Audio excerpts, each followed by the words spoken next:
안녕하세요. 결혼한 지 올해로 22년 차 딸 하나를 키우고 있는 50대 여성입니다.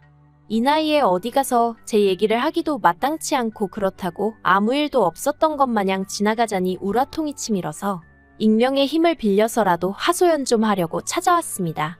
제가 원래 제 얘기를 하는 편이 아니다 보니 말하다 보면 좀 두서가 없을 수도 있는데 그래도 양해해 주시면 감사하겠어요. 남편하고는 저는 원래 같은 회사를 다녔어요. 다만 남편은 저보다 입사도 먼저 했고 팀도 다르다 보니 처음엔 서로 얼굴만 알았지 딱히 가까워질 계기가 없었네요. 하지만 몇 년 후 남편이 저희 팀으로 오면서 어쩌다 보니 제가 남편을 서포트하는 일이 많아졌고 그렇게 친해졌어요. 다만 남편은 워낙 이전 팀에서도 그렇고 인물도 좋고 매너도 좋아서 인기가 많았거든요.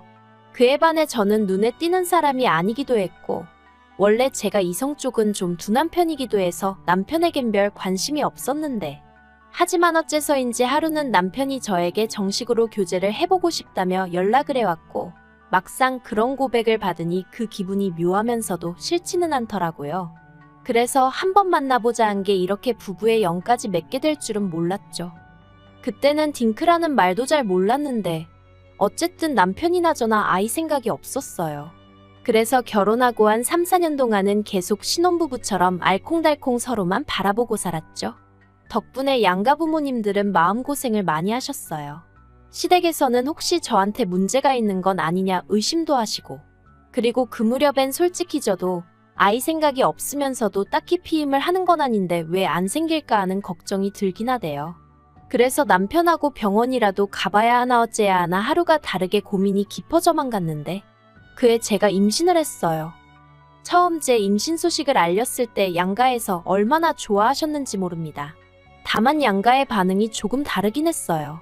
친정 부모님은 손녀 손자 상관없으니 제 몸 하나 잘 챙기라 하셨던 반면 시부모님은 무조건 아들을 낳아야 한다고 몇 번이나 강조를 하셨습니다. 사실 시부모님이 워낙 옛날 사고방식이 강하신 분들이라 특히나 손자를 원하실 거란 건 어느 정도 예상은 하고 있었어요.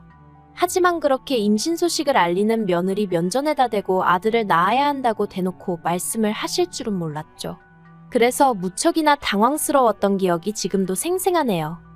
그리고 임신 7개월 차에 다니던 산부인과에서 저는 제 뱃속에 아이가 딸이라는 소식을 듣게 되었습니다.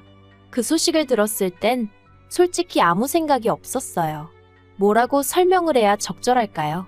아마 아들이란 소식을 들었다고 해도 똑같았을 거예요. 그저 뱃속에 아이가 건강히 자라고 있다는 사실에 기뻤으니까요. 비록 얼마간의 흥분이 가라앉고 나서야 그저 손자 타령을 하시던 아버님 생각이 나긴 했지만 그래도 뭐 어쩔 수 없다고 생각했죠. 그런데 손녀라는 소식을 전해 들은 아버님의 반응은 상상 이상으로 차가웠습니다. 남편이 손녀를 보게 되실 거라며 아버님께 소식을 전하곤 형님 애들처럼 우리 딸 이름도 직접 지어주실 거냐 물었더니 무슨 기집애 이름을 지어달란 소리를 하냐며 화를 내셨거든요. 그때 정말 서운했어요. 그리고 아이 출산 후에도 아버님은 병원에 와보지도 않으셨죠. 어느 정도 몸조리가 끝나고 나서야 제가 딸 데리고 시댁에 인사를 드리러 갔는데 그때도 아버님 반응은 본체만 채셨고요. 뿐만 아니라 대화를 나누다 미역국 얘기가 나오니 어머님께선 기집애 낳고도 미역국을 먹느냐며 세상 좋아졌단 소리를 하셨는데 참으로 어이가 없더라고요.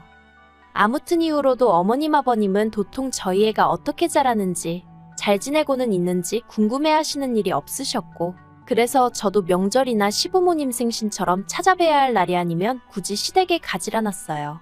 게다가 어쩌다 한번 가는 시댁에서도 아버님은 남자 시조카들은 보란듯이 양옆에 끼고 소파에 앉아 TV를 보시고 저희 딸은 매번 바닥에 앉히시기 일쑤셨지요.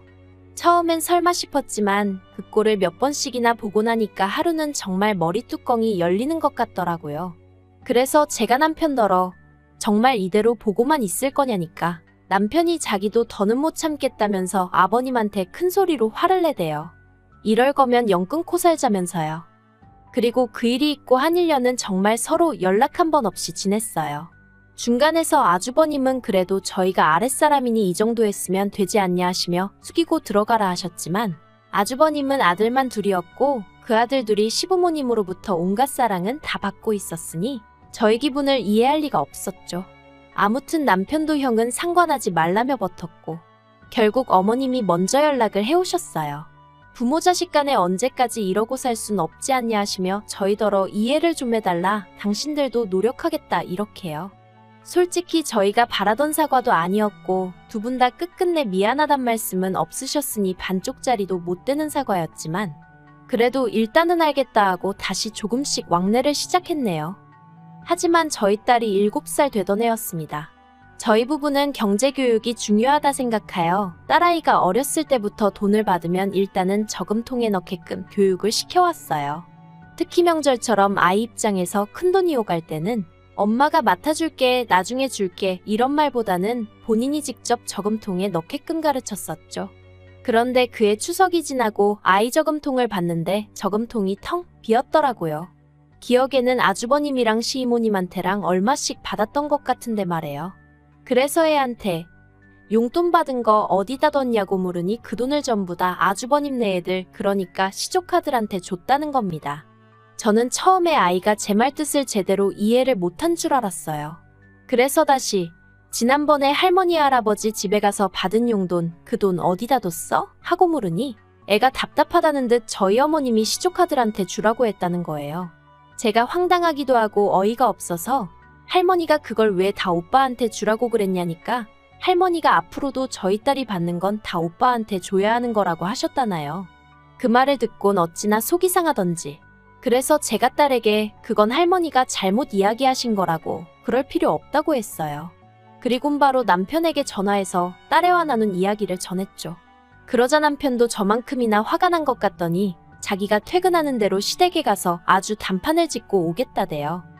그리고 제가 그 현장에 있지 않았으니 정확히 어떤 대화가 오갔는지는 모르겠습니다만 확실한 건 남편하고 시부모님 두 분하고 정말 한판 크게 싸운 듯하대요. 남편이 시부모님한테 어떻게 7살밖에 안 먹은 손녀한테 앞으로도 죄다 오빠들한테 양보해야 된다, 오빠들을 도와주려고 태어난 거다 그런 말씀을 하실 수가 있냐고 따졌더니 시부모님 하시는 말씀이 기집애들이 원래 그럴라고 태어나는 거지 그럼 뭐 얼마나 대단한 일을 할 것 같냐며 적반하장으로 나오시더랍니다. 그리고는 그러니까 지금이라도 니네도 아들 하나 더 낳으라셨다나요? 그래서 남편이 됐다고 둘째 아들은 죽었다 생각하시고 사시라 했대요. 앞으로 평생 얼굴 볼 일은 없을 거라면서 말이죠. 그리고 이후로 또 1년을 시댁하고 연락 없이 지냈어요. 솔직히 처음 이런 일을 겪었을 때는 밤낮으로 심장이 벌렁거리기도 하고 괜히 죄책감도 들고 그랬는데 이번만큼은 그런 것도 없더라고요. 오히려 제 어린 딸이 당한 걸 생각하면 고작 저희 쪽에서 할 수 있는 일이라곤 연락을 끊는 것뿐이라는 게 억울하고 분할 지경이었으니까요. 그런데 저희 딸이 초등학교에 입학하고 얼마 지나지 않아 시부모님한테 연락이 왔어요. 입학 축하한다면서 10만 원을 같이 보내셨더라고요. 어이가 없었죠. 제가 동기한 줄 모르는 사람은 아니지만 10만 원이라니 뭐 하자는 건가 싶기도 하고 누가 돈 달라고 했나?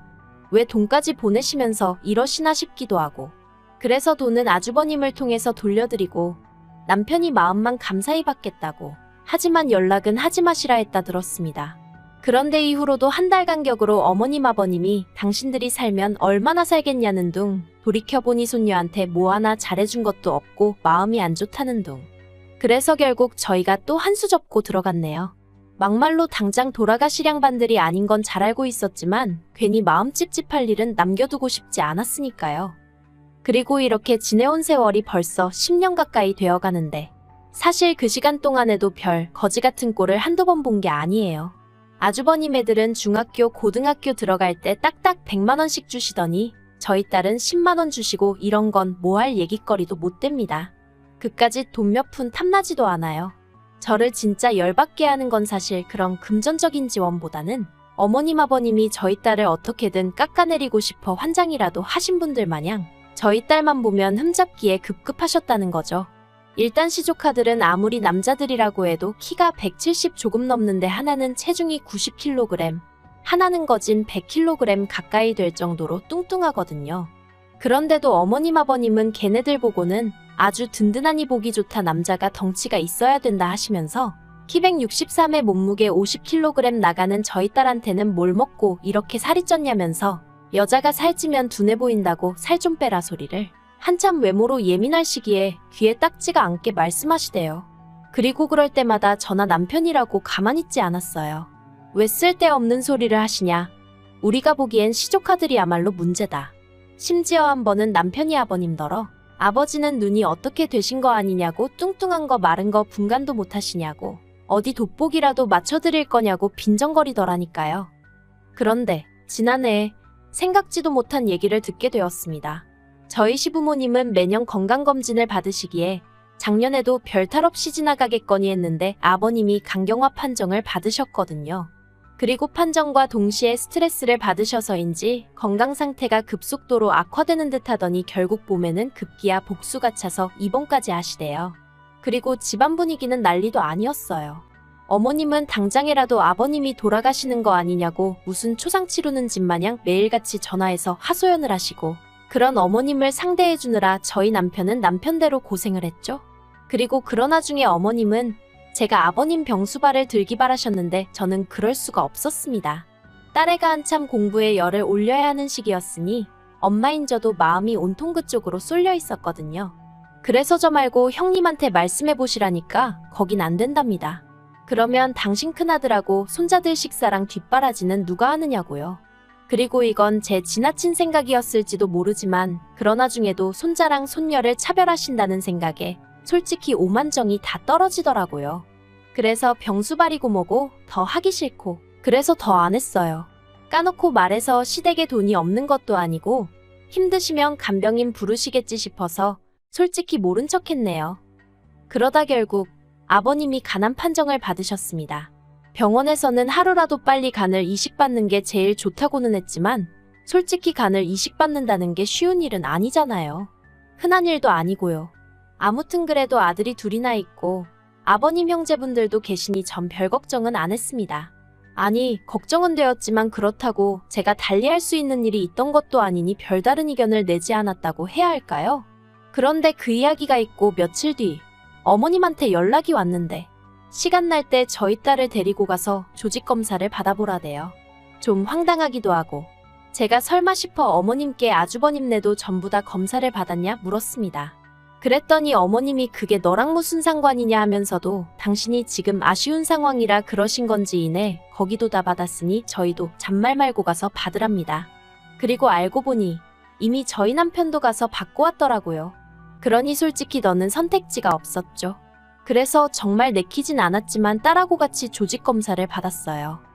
그런데 결과가 나오고 나서 보니까 아주버님하고 남편은 아버님하고 혈액형이 달라서 안 된다지, 시조카들은 비만 때문인지 간염에 당뇨가 있어서 기증을 할 수가 없다지.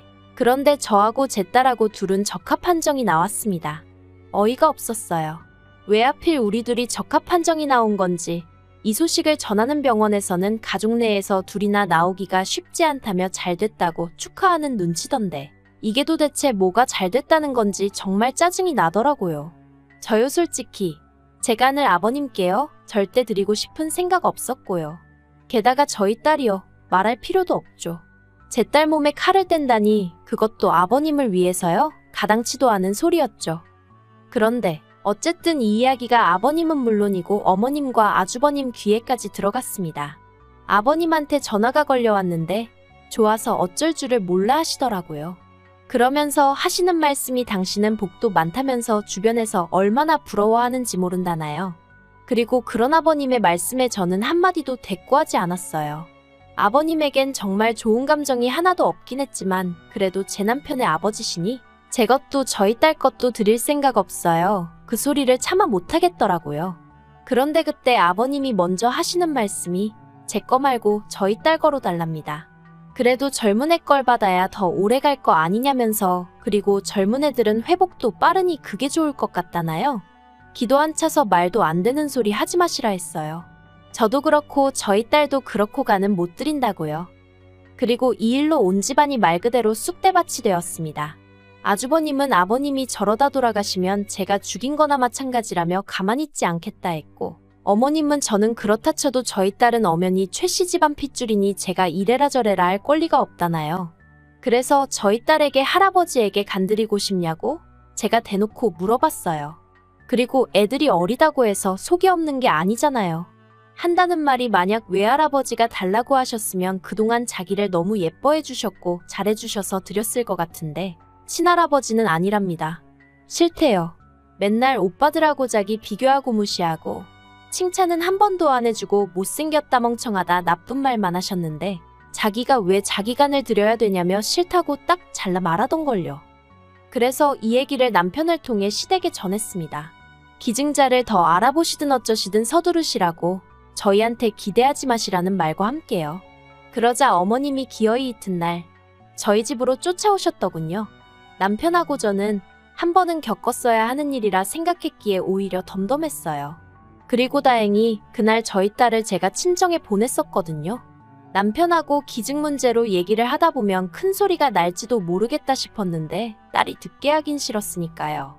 어머님께서는 저더러 벌써 당신 손녀를 빼돌렸다며 경찰에 신고를 하겠다 하셨지만 남편이 부모가 괜찮다는데 할머니가 무슨 자격으로 신고를 하냐며 어디 마음대로 하시라고 딱 자르더니 기증 문제면 더 할 얘기 없다고 어머님 말문을 막아버렸습니다.